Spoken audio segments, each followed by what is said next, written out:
Want to look at the latest now on the economy. President Obama visiting a community college in Virginia this morning to talk about the importance of getting Americans back to work. Yesterday, he said Americans shouldn't panic over the latest slowdown in the economy. For some folks, though, that's probably easier said than done. CBS News business and economics correspondent Rebecca Jarvis is here with a look at just how difficult it actually is to find a job right now. And I think many Americans would say very. Very difficult, Erica. Good point. Good morning. Economic data has been trending weaker, as we have discussed. Now, a new report on job openings raises fears that employers are getting less optimistic about new hires. Not what you want to see at this point in the recovery, especially on the heels of last week's May jobs report, which showed that the economy created just 54,000 jobs. We have set a path that will lead us to long-term economic growth. The president tried to reassure the nation and its nearly 14 million unemployed that we're not heading into another recession, but he is worried about the job market. I'm not concerned about a double-dip recession. I am concerned about the fact that the recovery that we're on is not producing jobs as quickly as I want it to happen. For Carissa Lish, the concerns are personal. I'd like to have a job as soon as I possibly can, so I've been looking every day and trying to find something. Since losing her job in November, she's now fearful that her prospects are dwindling. Right now it's 6 months, so hopefully it's not going to go any further than the summer. I hope. That hope may be getting slimmer. Numbers out Tuesday showed job openings had dropped from 3.1 million to 3 million in the last month. Thank you very much. Good talking. Meaning there are roughly 4.5 job seekers for every job vacancy, 3 times the number we saw before the recession. Households are facing some significant headwinds. The Fed chair acknowledged a weakening economy, blaming it on high gas prices and the crisis in Japan, but called it temporary. Growth seems likely to pick up somewhat in the second half of the year.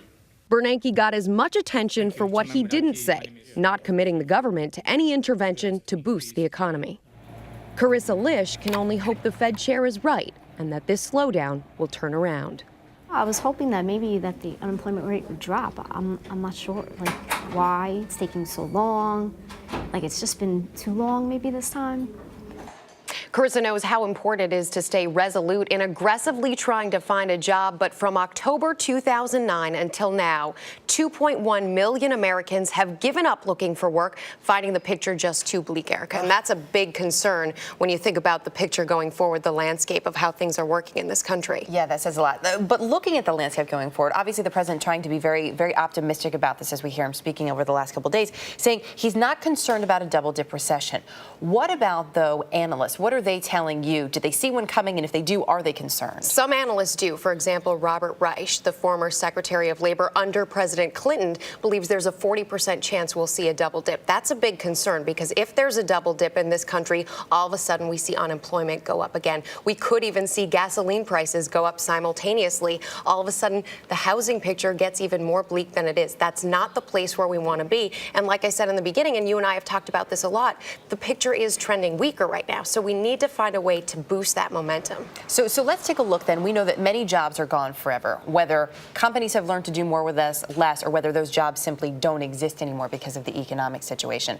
What are some of those areas and how are they being replaced? Yeah, a lot of it is concentrated in the manufacturing field. Manufacturing of things that we just don't buy here in the United States or things that people don't buy USA-made goods. So those are the jobs where the president has even talked about this. He believes that there's going to have to be a transition, that those workers who deal with certain things like, for example, old outdated cars, they're going to have to transition to new technologies like alternative energy, things that we're seeing coming out of Silicon Valley. We've talked about that as well, where there's more growth coming out of Silicon Valley in technology. What about gas prices? You touched on this briefly.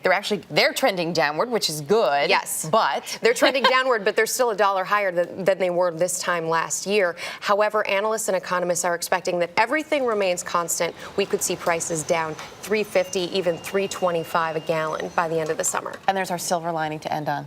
Good deal. Rebecca, thanks. Thanks.